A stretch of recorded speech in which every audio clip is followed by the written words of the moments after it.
They have those clipboards. You're online. We're online. Okay. Yes. So good morning, everyone. Good morning. So we are doing something new for the first time this morning. Actually, we did a live video a few days ago at the end of our marketing meeting. We were so happy to be done with the marketing meeting that I told a joke. And we decided as part of our marketing meeting that we would experiment with doing live video feeds for Sunday morning Zen Talks. We are in the process of buying a tripod, which we'll have next week. But for now, June is holding an iPad and videoing me.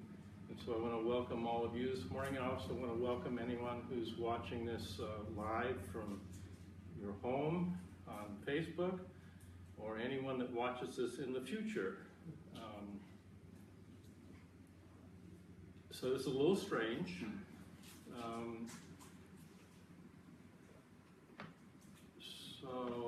I'm going to give a talk this morning on the power of forgiveness, and then next week I'll be giving a retreat on the power of forgiveness that will begin Friday night and all day Saturday. Forgiveness is it is really a matter of the heart. It's a matter of healing the heart. And we don't talk a lot about forgiveness in the Buddhist tradition, but we have a lot of practices that are related to the process of forgiving. So the first thing I want to draw your attention to that is forgiveness is a choice. You can choose to forgive someone, and you can choose not to forgive someone. It's completely up to you. And so what I want to explore with you this morning is why you might want to make a choice to forgive somebody, or at least consider it. I'm not saying you have to do that. No pressure here to forgive anybody. But I would like to invite you to entertain the possibility of choosing to forgive someone if someone has hurt you. Forgiveness is often misunderstood. Forgiveness has everything to do with justice. That is, anyone here that hasn't been hurt by somebody, maybe you're fortunate, some people haven't. Anyone here that hasn't been betrayed, abused, treated unjustly by someone, by a parent, by a family member, by a teacher? I don't see any hands, so you all have. So you all know, everyone, all of us know what it feels like to be treated with injustice. And forgiveness is not about denying that injustice. It's not about forgetting it and moving on. Forgiveness is about acknowledging that someone did something to you that was unjust, and you didn't deserve that treatment. And you have some anger as a result, and that anger is fully justified because you didn't deserve that. No one deserves to be treated in a way that is disrespectful and unfair and unjust. Can we agree on that? Yes. So forgiveness begins by acknowledging that somebody hurt you and you have feelings about that.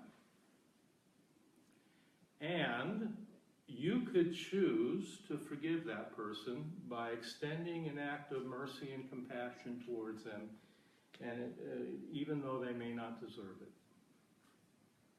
That's what we're talking about this morning, is the possibility of extending your goodness, extending mercy, an act of mercy towards someone who has hurt you, and they may not deserve it. We're not talking about reconciliation.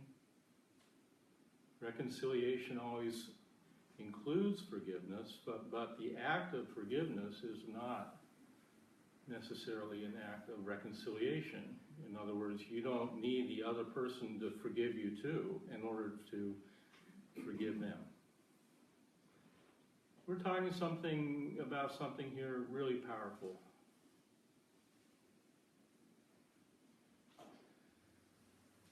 I went through a period of my life before we started the Zen Center here where I was hurt by somebody, and I spent more than a year of my life really depressed, lost my footing, really depressed. I was depressed. I didn't think I had anything to teach, and I felt like a victim for a year, over a year. Do you know what that feeling is like, to feel like a victim? Anyone want to say something about that? You don't need to name names about people that have hurt you. I don't want to get into specifics. And I don't want to re-traumatize any of you either if you had a really traumatic experience. But can we explore for a moment gently, what is it like when you feel like a victim, either if you feel like one now or if you felt like that in the past? What is that feeling like for you? Anybody? I was thinking about that because I've been preparing for the new year, and the feeling that came up for me was shame.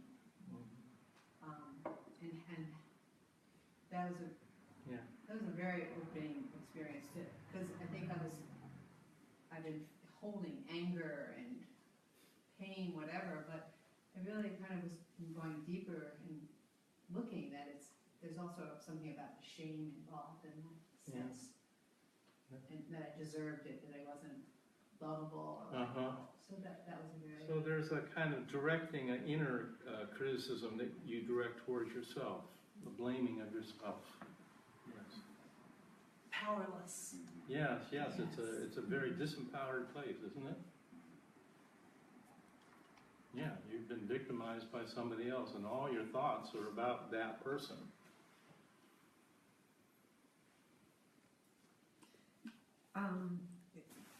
Sometimes it involves a feeling of less than. Less than Others, them, them, the world. comparing yourself. Right. Maybe you're comparing yourself to the person that treated you unfairly, and maybe you see them excelling in the world, and then there's you feel totally inadequate as a result. That's a possibility. I think I've experienced a feeling of, there's kind of like a wallowing that happens sometimes. Yes, a ruminating. And then it's like, it just starts to build and build. It's like a snowball effect, and it picks up everything. Yeah. And besides then there's so-and-so, and there's this, and it just kind of like picks up all of the wrongs of the world. Yeah. Not just against me, but against everybody, because it's against me. That just happens, and it just gets really icky. Yeah. Yes. Yeah, it's tiring. It's exhausting. You may actually be really depressed. And that was the word I was thinking of to finish what you're saying. It is exhausting. Yeah. Exhausting because you're dwelling on this thing longer and longer, and it expands, like you said. So exhausting. What? I think revenge. Yeah. Seeing my own dark side rise. Yeah, absolutely. You want revenge. You want to get even. And if something terrible should happen to that person, you would celebrate that. You might not openly admit that to anyone else, but you would celebrate their misfortune. And even envisioning myself committing those acts. Absolutely. You could envision, you could imagine late at night when you can't get to sleep, all those things you could do. You could burn down their house. Throw rocks through their window. I know exactly what you're talking about.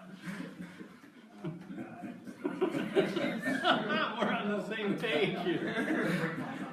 I got excited about thinking about the revenge. Yeah. Discouragement. Discouragement, yes. Yeah. So I don't want to dwell too much on this because we'll all get depressed. And I want to point out to you that, and those of you who are listening from Facebook, that the mission of the Zen Center, our mission is to empower you to live a Zen-inspired life of openness, empathy, and clarity.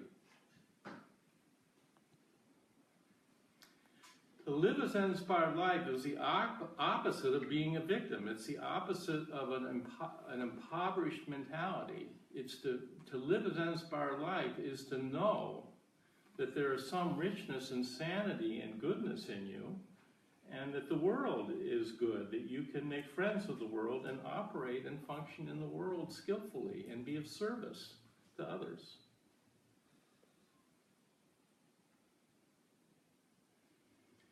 Now the trouble with not forgiving, the trouble with being caught in this web of not only wanting revenge on somebody who has mistreated you, but feeling anger and resentment, is that not only do you get wounded by the first act that somebody did to you, but you get wounded many times over afterwards. There's lots of evidence that when we when anger decides to come and sit in your heart and reside there too long, that it turns into resentment. And when that anger festers in your heart and you allow it to do so, it's very common for people to start to blame themselves. As Carol was mentioning with shame, you start to actually direct that anger towards yourself. You're less than. That makes sense? So that's a second one. And part of the anatomy of depression that we know about is that when people are in the grips of depression, they usually have a very strong, toxic inner critic. Toxic. Crippling. Shame is crippling. So the problem here is that you may have every right to feel, you have every right to have the anger that you were treated in such a way by another person. But the problem is that if you dwell in that anger and you ruminate with it and you fester with it, you hurt yourself again. You wound yourself. Not only did you suffer the first wound of the injustice, but now you suffer a second wound. You become depressed. You become resentful. And now you suffer other wounds, don't you? It starts to compromise the relationships of the people you love. Doesn't it? So I want you to think about this carefully, because there are enough, I learned about forgiveness in the way that I'm teaching it now from Bob Enright, who's a teacher at the University of Wisconsin and has studied forgiveness for at least 15 years and has done quite a bit of clinical trials and studies with control groups to study forgiveness, and has discovered that there are real benefits to forgiving in the way that he's teaching it and that I'm teaching it to you. He has done studies with people in drug rehabilitation, a drug rehabilitation program where the clients were angry and anxious and depressed, and found that compared to the control group that didn't do the forgiveness process, the people that went through the forgiveness training came out the other end with less anger, less anxiety, less depression. And that generally holds true for, they've done more than 10 or 15 studies with different demographics with kids at risk in Belfast schools in Ireland, with drug rehabilitation, women that had been abused. And what they found, and I'm generalizing now, I'm not going to any one specific study, but what they found, they did a study with heart patients. And the patients that participated in the study had anger, and they had a myocardial flow of the heart. I may be mispronouncing that, but they had when we have anger, it actually constricts the arteries in the heart. And the heart patients that went through the forgiveness study, they discovered, first of all, they had less anger at the end, but they also had a healthier heart. So there are real benefits to forgiving if you're not convinced that it's worth making that choice. But one thing that I know from doing a lot of counseling and working with people is that when we are stuck in life, and we all get stuck, it's just part of being a human being. When we get stuck, we're not aware that we're making that choice to be stuck.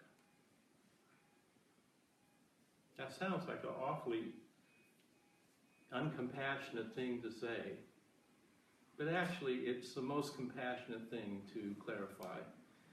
When we are stuck, life seems to be happening to us. Depression is just happening. You don't know where it's coming from, but it gets you the minute you wake up in the morning. You don't want to get out of bed. You're not aware at that point that you're making a choice to be depressed. When we're feeling anxious and stressed out, we're not aware that on some level we're choosing to do that. Now you might say that's an awful kind of thing to say, but actually it's not. Because when you get that you are choosing for some good reason, some defense mechanism to be depressed or to be angry or to be resentful, when you get that you are making that choice, that's actually empowering. That's the beginning, the first step of being empowered. And we're not saying you're making the wrong choice, we're just saying you're making a choice for some good reason, and there's another deeper reason having to do with some constructs and assumptions that you've internalized that you're no longer even conscious of that is holding that choice in place. And part of how I understand therapy is that you're going through a process where you become aware of that choice you're making and the reason why you're making it, and then the deeper unconscious constructs that are holding that choice in place. And when you become aware of those deeper constructs, human beings are amazing. We integrate. We have an inherent wisdom within us. So that when you become more mindful of the choice you're making and why you're making it, and you explore and become more conscious of some of the things that you are carrying unconsciously, you naturally integrate and make better choices, or make a different choice that serves you better. Is that making sense? Anyone want to say any questions about what I'm saying so far? Okay. Makes sense. So forgiveness is a choice, and I want to stress that it is a choice, and we can choose to forgive or we can choose not to. And I would suggest that the consequences of not forgiving are less vitality, more likely that you will have less self-worth, more likely that you will be depressed, more likely that you will be tired, discouraged, and it will probably change your outlook on the world and on the people around you, and will really become toxic, and your heart dries up and becomes bitter.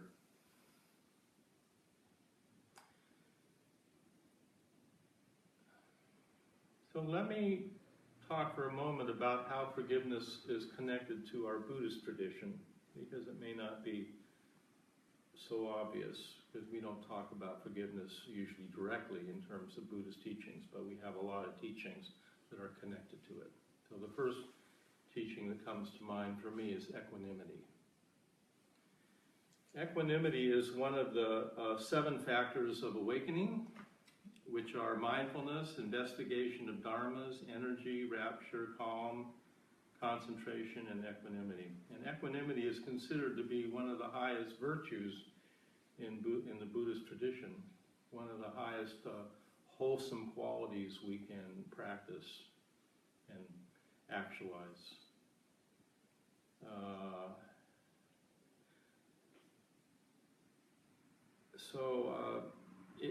The Pali word for it is upekkha, and it literally means there in the middleness. So the characteristic of equanimity is evenness and a highly developed, unshakable balance of mind, a kind of groundedness. There are groups of wholesome mental factors that usually arise together, according to the Buddhist teachings. these wholesome states of mind include faith or confidence, mindfulness, self-respect, non-greed, non-hatred, and pliancy or flexibility, or there's another word we use in the primers a lot, being, the word escapes me, but the point here is that these states of mind usually arise together.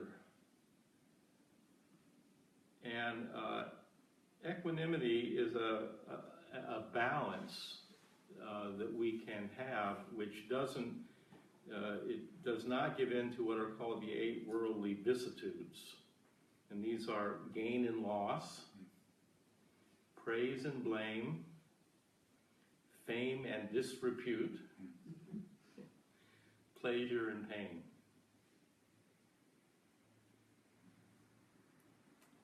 When we are feeling like a victim, when we are not living an inspired life, we're often blaming somebody. The microphone. If this doesn't go well, I'm going to blame June. The iPad that's doing the video. We're often blaming somebody. Equanimity has something to do with insight into the nature of who we are, who we really are, and what the reality really is, the nature of impermanence, and that everyone is doing their best, and that everyone is basically good. Everyone deserves respect. No one deserves to be disrespected. Everyone is basically good.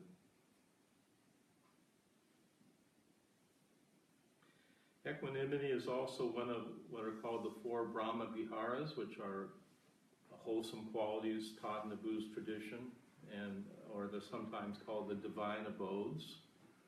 And they are loving kindness, compassion, appreciative joy, and equanimity.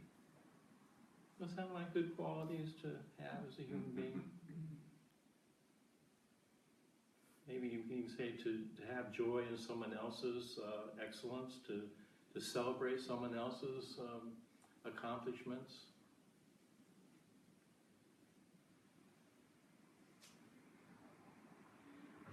Well, there's a kind of impartiality that comes with equanimity, an ability to hold situations and to not react, not to blame, not to take sides necessarily.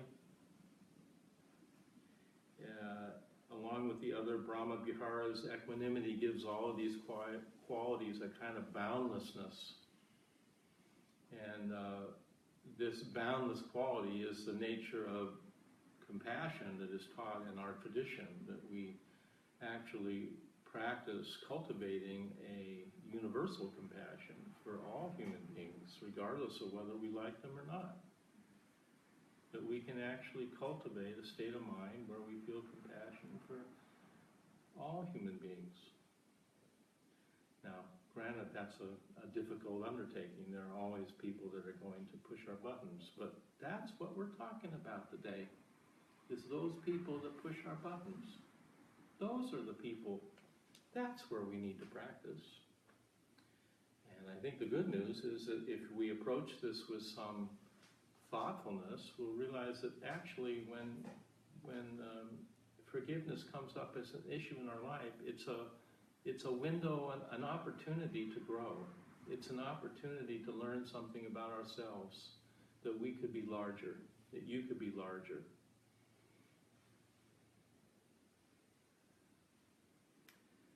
So regarding equanimity, we have a famous poem called On Faith Mind by the 3rd ancestor, and part of it goes this way. The great way is not difficult for those who have no preferences.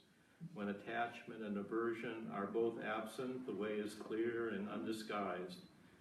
Make the smallest distinction, however, and heaven and earth are set infinitely apart.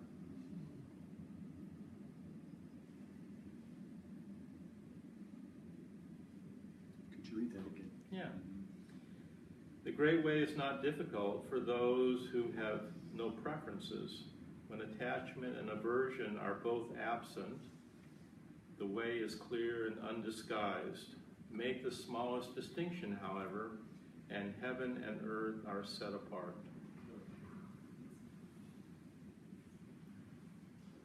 Wow.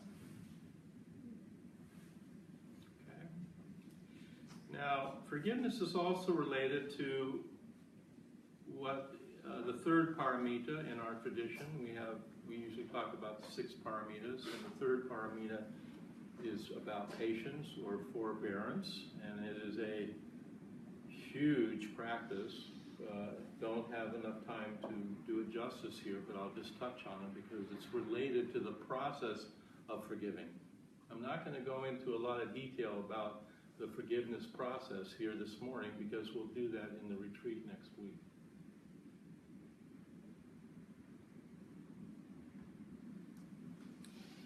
Patience is the antidote to aggression and irritation. And we say in our tradition that the most difficult root, the most difficult klesha or unwholesome quality to cut the root of karmically is our own aggression. It's the most difficult thing to cut all the way. You know, I think, oh, I have no aggression, but then you get aggressive just defending that. I'm not aggressive. Really. It's very tricky, and we have all kinds of irritations that come up, impatience. My own teacher used to always tell me to be patient, and I hated hearing it. He'd say, Joshin, be more patient. Yeah. Had a very hard time with that. And I always have a funny story about patience. You know, patience can be practiced with the small things. So when June and me we had a house that we used to have down the street here, and we used to get the Chicago Tribune, and they'd throw the paper boy would throw the paper on the front porch. You know, and we had one of these big Victorian houses that has a high porch. So in the wintertime, I'd come out and look through the window of the front door to see if the paper had come. And sometimes it wasn't there, and then I kind of grumbled at June, oh, he's late this morning, inconveniencing my schedule. And I'd look a little more, and I'd see, oh, he just missed the pours completely. The paper is down in the snow in the front yard. So now I'm really grumbling because now I got to put on layers. I got to put on my shoes. I got to put on coats and hats and gloves and everything. And I'm grumbling. I get the paper, come back in. You know, in the larger scheme of things, that's just bourgeois suffering.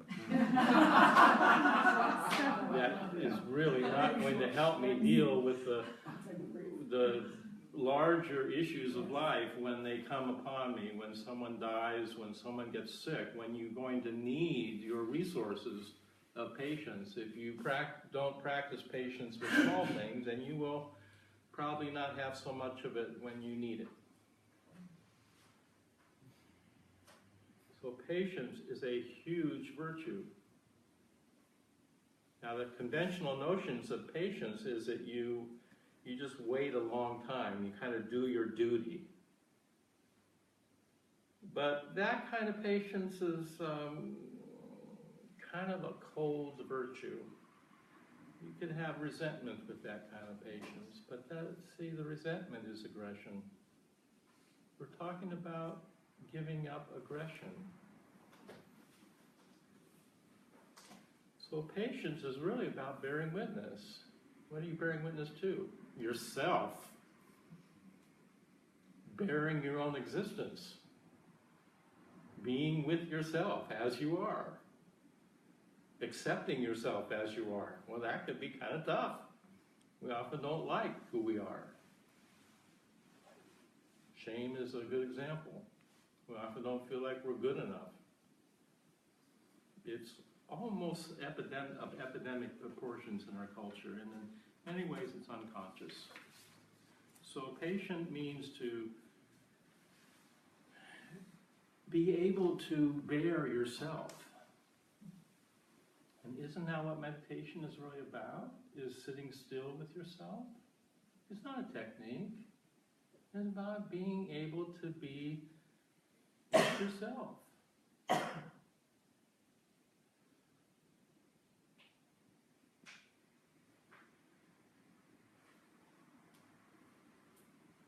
So aggression is dangerous because when we are in the grip of anger and aggression, there's no room for any kind of gentleness at all. There's no room for any kind of awareness of needs in ourselves or in others. We often can direct that aggression towards ourselves as well. When you lose your temper, you could care less about anything. You care less about the world being a sacred place. You care less about that.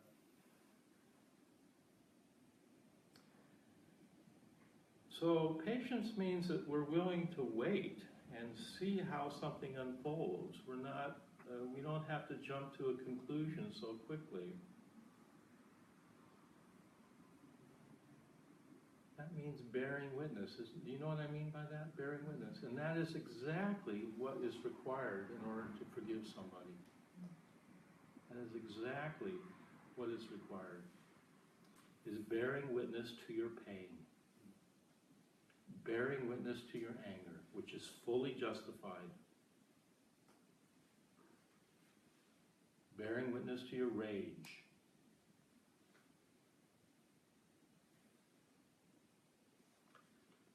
Patience, like anger, is sharp and clear. You know it when you see it. You know anger when you see it, and you know patience when you see it. It's not ambiguous. And you know the difference in yourself as well. And you know it when you see it in others.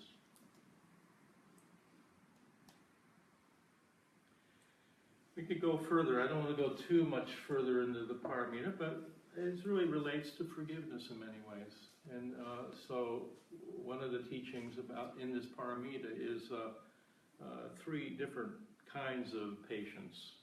And 2 have to do with the relative side, and 1 has to do with the absolute. And I'll explain that in a moment. But the first kind of patience is to have patience with other people's aggression.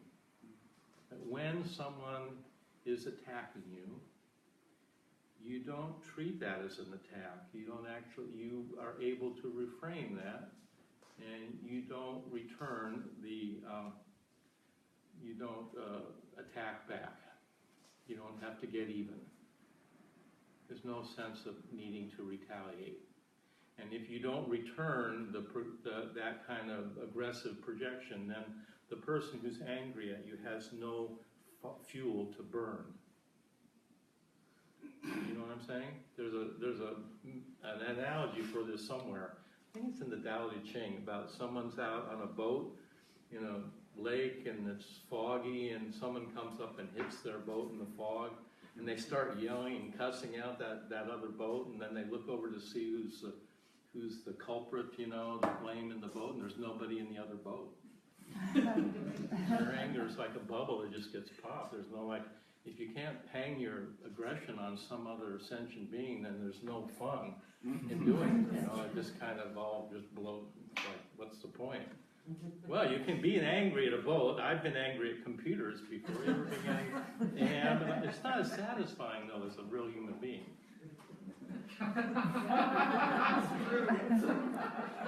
Again, I speak from personal experience. So, the point here is that we can actually, if we're practicing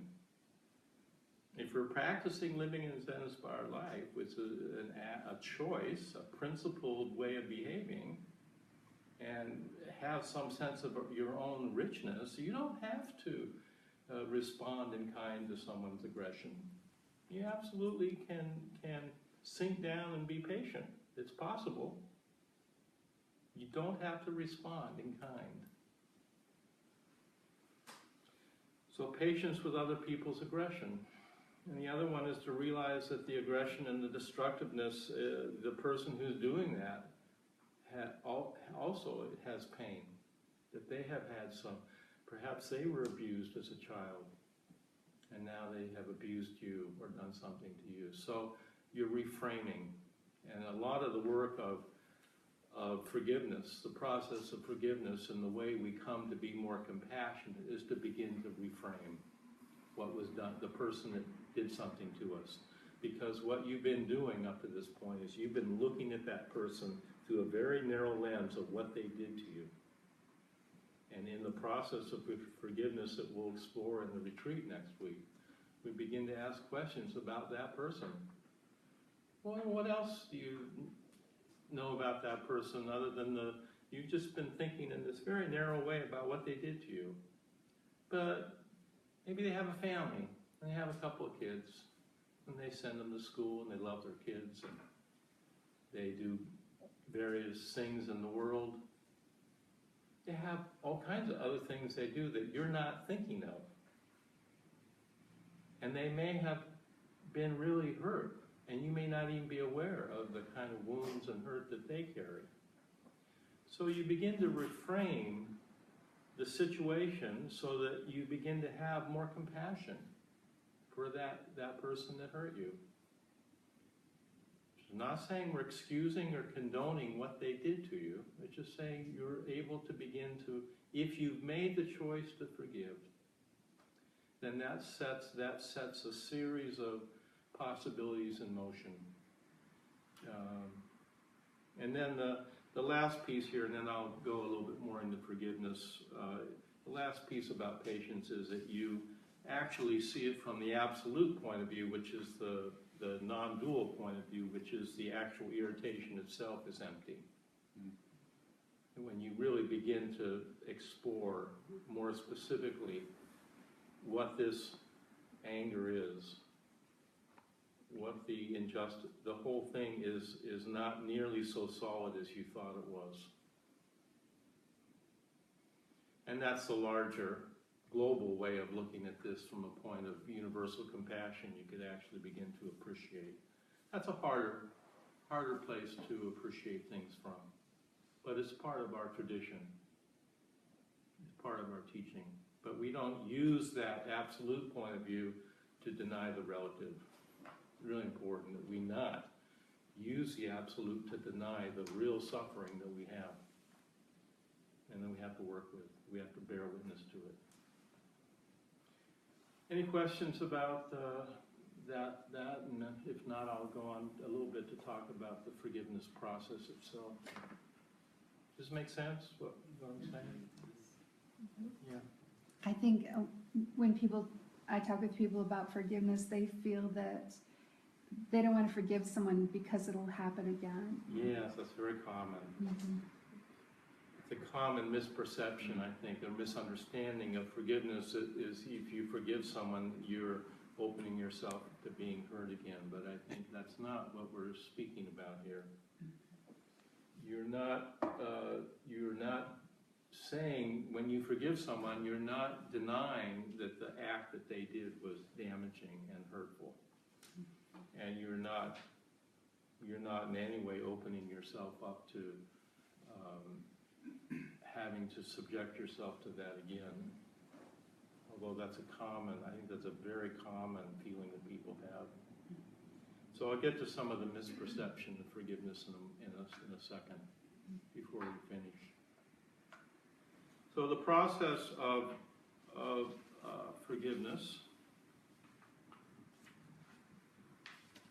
I'll tell you about this process of forgiveness that I learned from Bob Enright, and it's kind of a little funny aside, which was this. I learned this.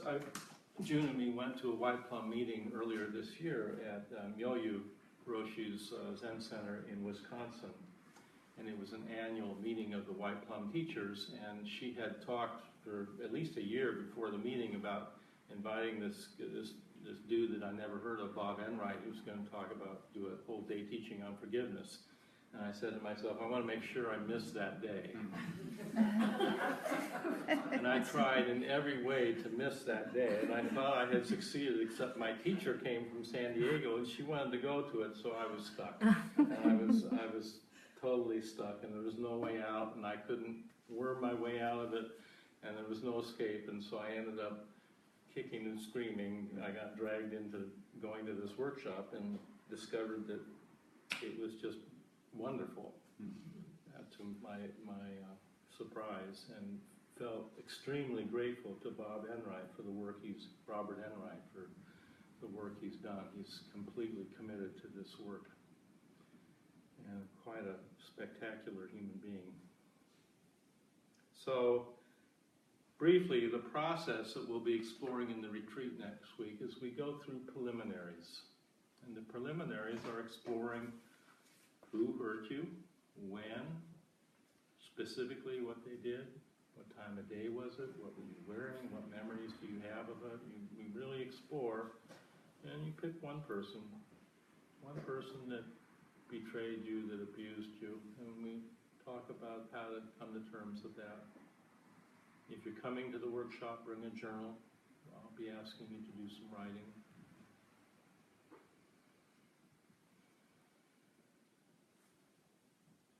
And how did you respond to what they did?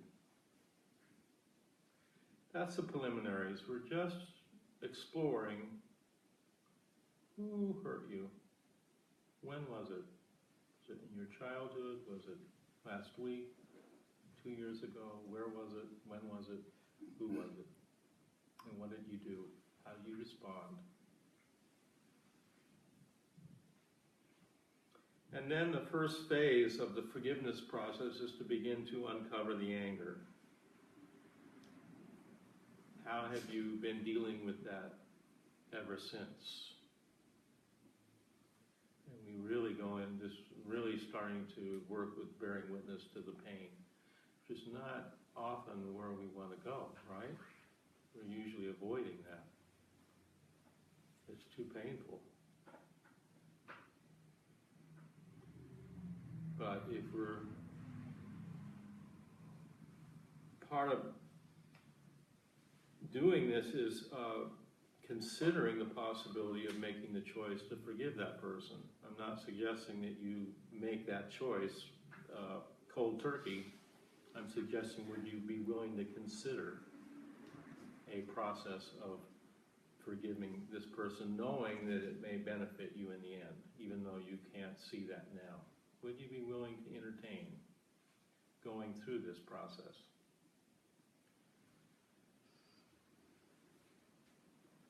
If you are willing to entertain that, there's a few things that I would ask of you. I would ask you to make some intentional commitments to do no harm, to stop speaking stink about that person to anybody. No more negative comments. Can you commit to that? Just intentionally. No negative asides to your spouse about that person. Can you commit to that? Commit to doing no harm. That's actually a practice in our Buddhist tradition. To cease from causing more suffering in the world.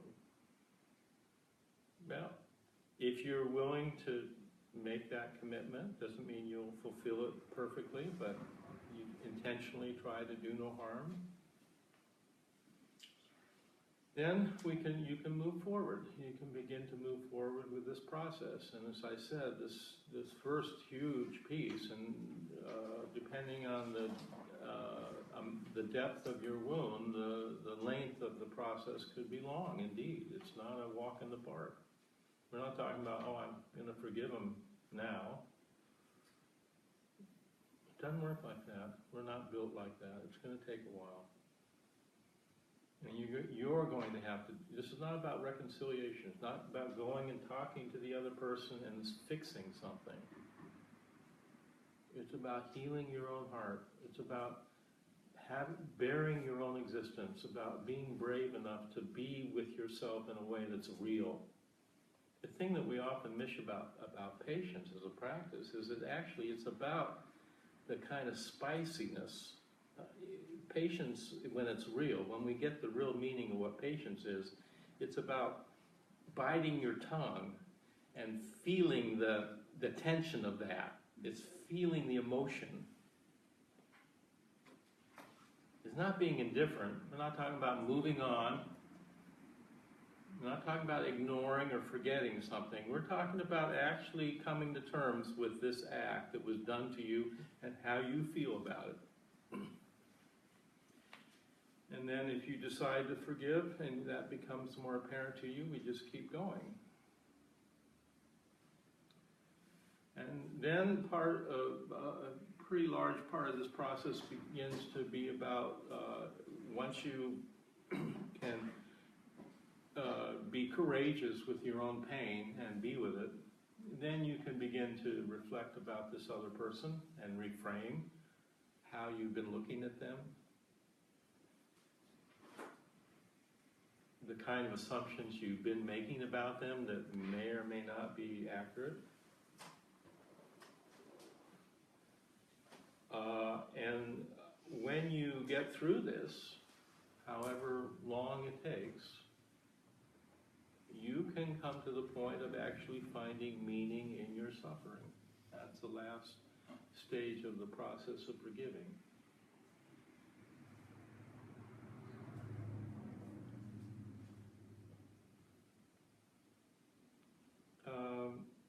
And the last thing that has to be done for this to be real is you have to give the person a gift.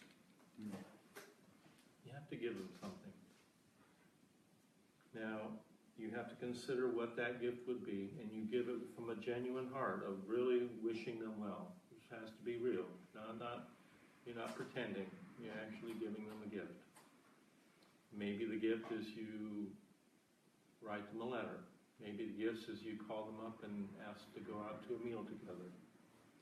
Maybe the gift is you never talk to them. Maybe the gift is you donate something to your favorite nonprofit in their name. We'll take your donation.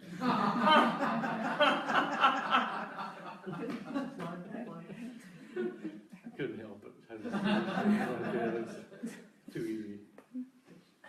Do you see what I'm saying, though? You have to give a gift. You have to give.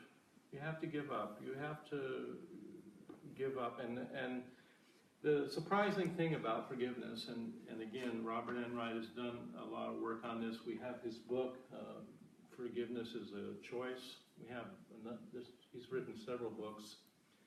He has a website. They have a Forgiveness Institute. You can read about the studies they've done with incest survivors and children in Belfast, kids at risk, and the results of their forgiveness work. But when people go through this process and come out the other side and really forgive, look at Nelson Mandela.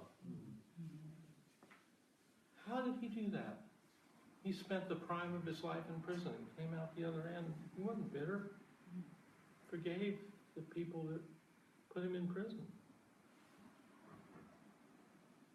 I was watching a documentary on Serena Williams the other night, and she was talking about Nelson Mandela, and she was struggling with her own reaction to being the prejudice directed towards her as a black athlete, playing in Indian Wells and to a largely white audience that was booing her, and how hurt she felt, and all of the negative things people say about her body as a woman. And then she met Nelson Mandela, and she said to herself, well, if he can do that, maybe I can too. And she's a beautiful, beautiful person. It's a beautiful documentary. It shows her how she is as a woman, black athlete. So people that come out the other side of this, that really forgive in this way, describe it as being released from prison. Just like Nelson Mandela, but being released from the prison of resentment and bitterness. And people would never have done this, would never go back into that prison again. Never.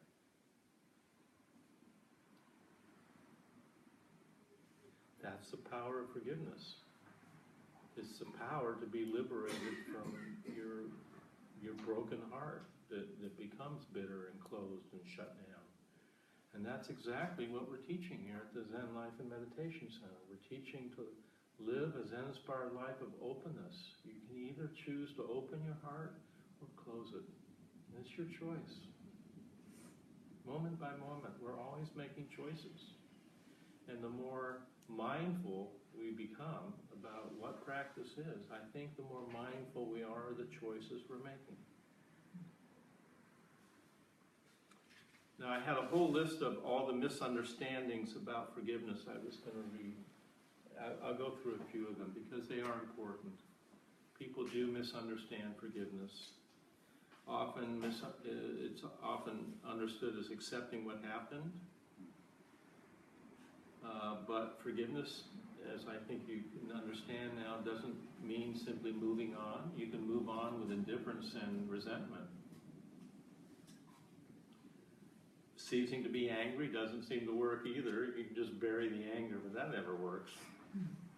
It'll come out some other day for some other poor sentient human being that doesn't deserve it.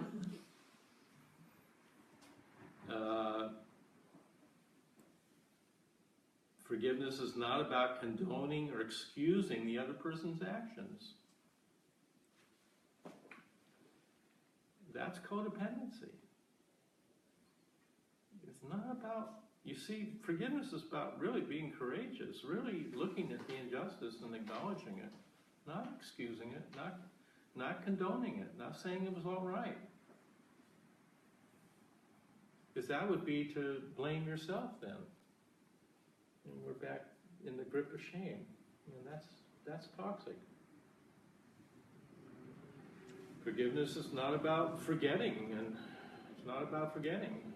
You will probably never forget that act if it was a deep wound. You won't forget it, but you'll remember it differently. Memory is very, very pliable and flexible. It's not nearly as solid as we think it is. It can change.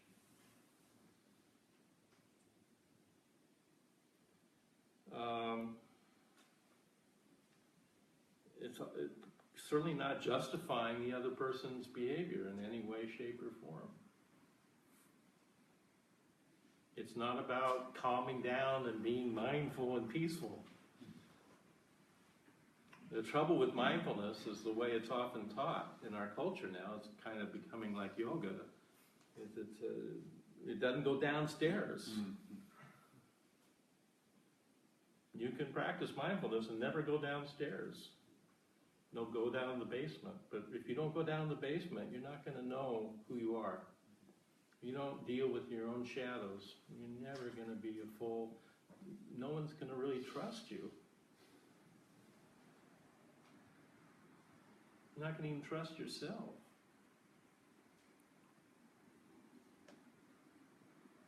So just calming down, just stress relief, mindfulness, that's fine. That's what people want to get out of mindfulness. But that's not, it's certainly part of what we're teaching at the Zen Center, but it's not all of it by any means. And in fact, if you look at how mindfulness is taught in our tradition, in our spiritual tradition in Buddhism, mindfulness is always considered to be a virtue, a moral virtue, connected with other virtues such as equanimity, compassion. It's an active virtue. It's not just some neutral paying attention. It's a matter of the heart. It's a matter of being embodied.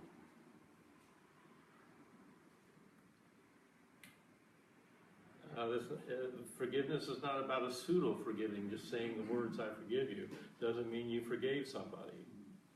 That can be a knee-jerk reaction, you know, you just say, oh, I forgive you. No, not so quick. That's not real. Let's be honest, that's not real.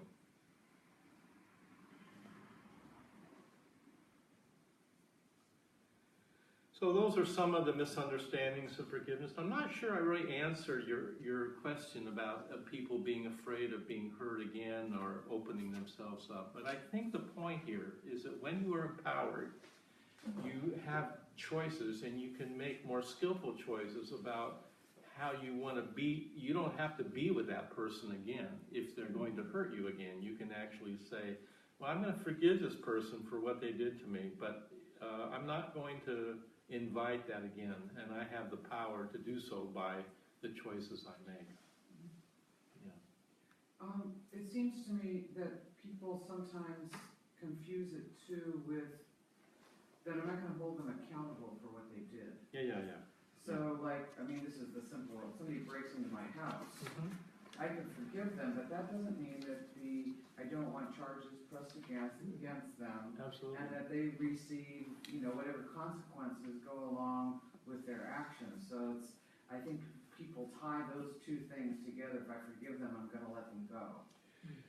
Yes, yes, holding them accountable, and there's a whole range of possibilities there. There are people whose family member has been murdered by somebody who forgive that murder and don't want to see them put to death in the electric chair, but probably have the perception and the experience that that person has paid for it in some way, even though they don't want them to be punished by the law in the traditional way. But I agree with you.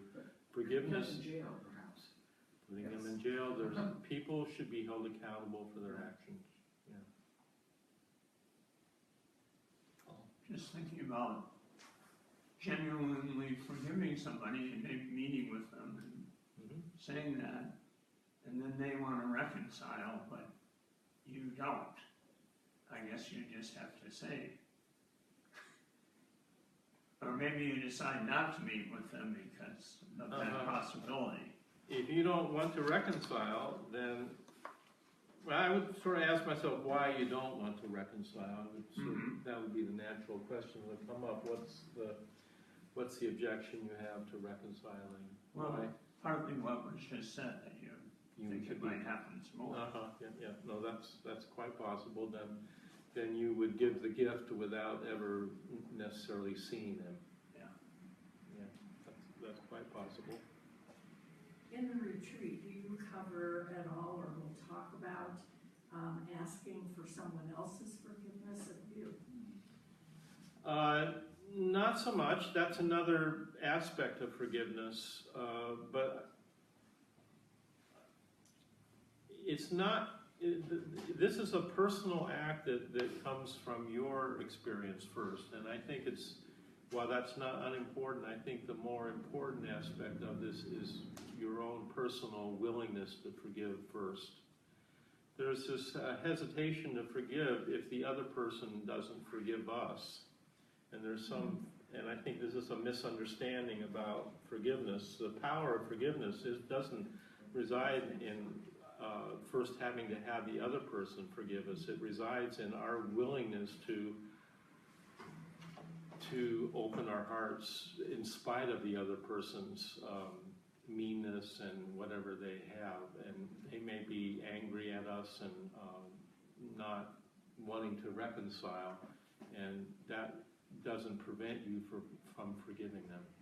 So forgiveness is an act of mercy offered to someone who may not deserve it. But some people say, there's different understandings of forgiveness. Some people will say you can't forgive somebody unless they forgive you. And I don't agree with that. I think it's perfectly possible and very powerful and important that we take the first step of forgiving somebody, because we can. And it's an unconditional kind of compassion that arises within us when we practice and go deeper into who we are. And as a result, you find you have more self-esteem and more confidence and more a sense of worthiness in yourself, that you feel there's something valuable, that you were big enough to do that you can do that, is very empowering. And it means that in the future, when these things happen, you'll be able to work with them more skillfully as well. So if you're waiting for the other person to forgive you, you might have to wait a long time. You want to wait all that time and with your bitterness and your resentment until they forgive you. So I'm not saying it's not important that you could ask someone to forgive you. Yeah, that's the other. Yes, so the other possibility is that when someone has done something to us, we've responded in a way that has complicated the situation greatly, and that's a part of this process too. Then yes, it would be certainly asking their forgiveness for your own abuse, that you acted in kind back. I'm sorry, I misunderstood your question. I thought you were. I'm not sure what I thought anymore. yes, you would actually, it's possible to also ask someone's forgiveness if you have treated them poorly. Mm-hmm. I'm having a problem with the word forgiveness. Uh-huh. For me, it just has a lot of baggage, and Mm-hmm. it almost makes me wonder if there's, like, if it's the same word in every language, or, you know, how they have 7 words for snow in Alaska or something. It just seems like the word doesn't fit for what it really means. That what it really means is so much more powerful than how I think about it. Well, the word comes from pardonare, to Mhm. pardon, to give completely without reservation, to pardon someone. Okay. That's where it comes from. I can see how the word would have baggage. I think there's lots of misunderstandings about what forgiveness is, and I think there's in a lot of religious traditions, there could be a kind of guilt given to people that if you don't forgive, that there's something the matter with you. I'm not implying that at all. Mhm. All I'm inviting you to consider is the possibility of making the choice, but it's completely on you, and I'm not implying that you have to do that at all. So I think often in religious traditions, there would be a kind of guilt imposed on people that don't forgive. There's some pressure that you're supposed to do that to be a good person. That's not helpful. So I think that brings us to the end of our time. So thank you so much for coming. Thank you for joining us on Facebook. Share our posts on Facebook. We call it Digital Dharma. Digital Dharma. Donna. Digital Dharma. You can. It actually helps us grow our capacity to engage with you and other people and to share the Dharma as we're trying to do here. Well, thank you.